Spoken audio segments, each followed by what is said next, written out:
رزق اور عزت کسی کے اپنے اختیار میں نہیں، اللہ تعالی جسے چاہے دیتا ہے اور جسے چاہے چھین لیتا ہے۔ دنیا نصیب سے ملتی ہے اور آخرت محنت سے، لیکن ہم محنت دنیا کے لیے کرتے ہیں اور آخرت کو نصیب پر چھوڑ دیتے ہیں۔ پابندی سے نماز پڑھنے والوں کی آنکھ لگ جائے تو اللہ پاک ایک فرشتہ بھیجتا ہے، جاؤ میرے بندے کو نیند سے پیار سے اٹھاؤ، اس کی نماز قضا نہ ہو جائے۔ اللہ پاک ہر کسی کو نماز پڑھنے کی توفیق عطا فرمائے، آمین۔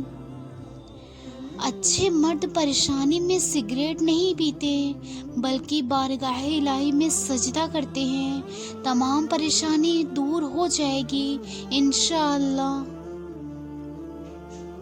تو میری ہر پریشانی سے واقف ہے میرے مولا، اپنی رحمت سے میری ساری پریشانیاں دور فرما دے، آمین ثم آمین۔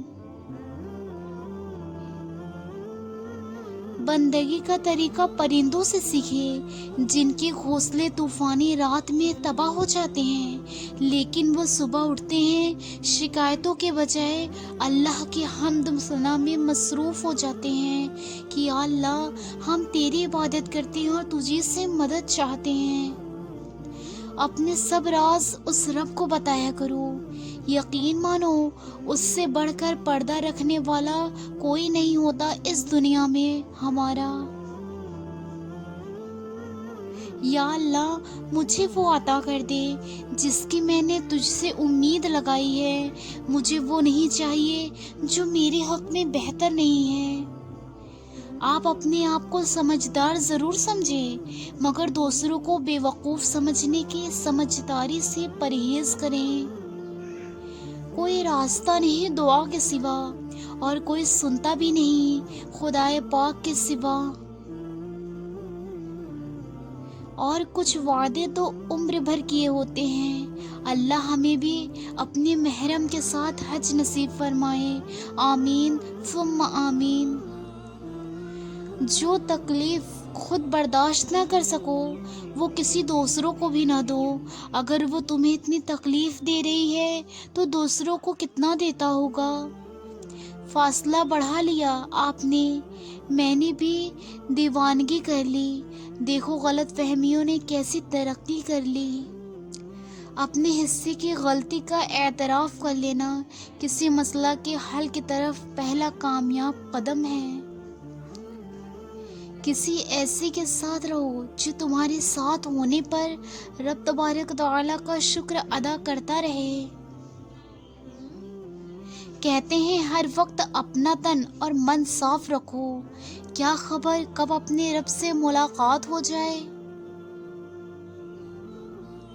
جو ہم سوچتے ہیں وہ ہوتا نہیں، اور جو ہوتا ہے اس کا علم نہیں، اور جو ہوگا وہ بہترین ہوگا انشاءاللہ عز و جل۔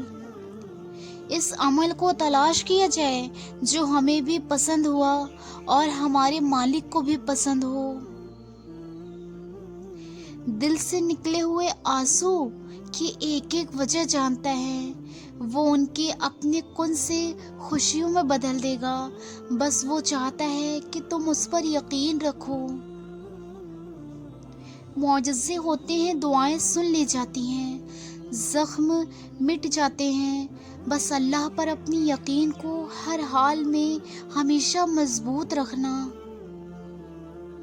الحمدللہ ہر اس چیز پر جو مجھ سے لی گئی اور مجھے بن مانگے دی گئی، شکوہ تو بنتا ہی نہیں ہے اس پاک ذات پر جو بہتر کا بدلہ بہترین سے نوازتا ہے۔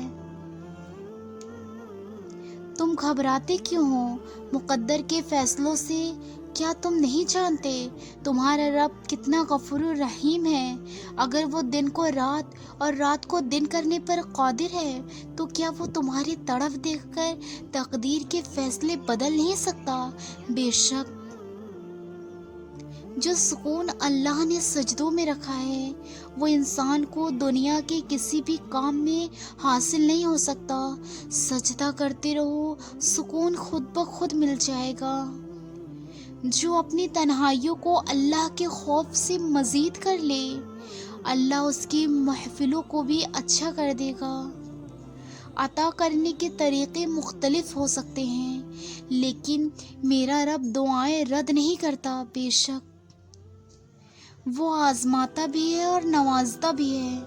اس کا ہر انداز خوبصورت ہے، کیونکہ وہ رحمان بھی ہے اور رحیم بھی ہے، اور ہم سب کے لیے کریم بھی ہے۔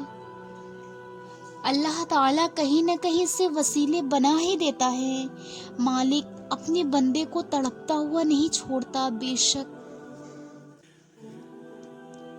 اللہ کا ذکر اپنے ہاتھ کی انگلیوں پر کیا کرو، کیونکہ جب آپ قبر کے اندھیرے میں رہو گے تو یہ انگلیاں روشنی کا کام کریں گی۔ بے شک اگر آپ اپنے حالات سے خوش نہیں ہیں تو حالات بدلیں، جگہ بدلیں، عمل بدلیں، سوچ بدلیں۔ آپ کوئی درخت تو نہیں ہیں جو اپنی جگہ سے ہل نہیں سکتا۔ بے شک جب تمہیں خوشیاں ملیں گی تو 3 چیزیں کبھی مت بھولنا: اللہ کو، اللہ کی مخلوق کو، اور اپنی اوقات کو۔ کچھ چیزیں بہت عرصے بعد بھی پلٹ کر شرمندہ کرنے آتی ہیں، خاص طور پر کسی کو دیا ہوا دھوکہ یا کوئی بولا ہوا جھوٹ۔ رشتے بچانے کے لیے انسان جھک سکتا ہے، لیکن جھکنے کے لیے بھی ایک حد ہوتی ہے، لہذا تعلق وہیں بچتے ہیں جہاں دونوں احساس کرنے والے ہوں۔